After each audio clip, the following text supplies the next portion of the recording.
আজ রায়গঞ্জ গোশালার পরিকাঠামোগত ত্রুটি খতিয়ে দেখতে রায়গঞ্জ গোশালা পরিদর্শনে গেলেন রায়গঞ্জের বিধায়ক তথা পিএসসি চেয়ারম্যান কৃষ্ণ কল্যাণী।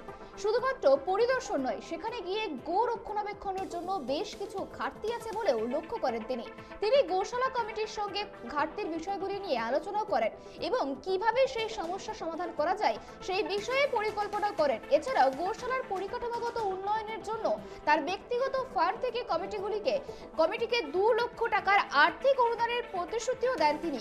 এখানেই শেষ নয়, 2 লক্ষ টাকার আর্থিক অনুদান ছাড়াও গোশালার জন্য 10টি পলিথিন এবং 50 বস্তা গো খাদ্য দেওয়ার কথাও জানান তিনি।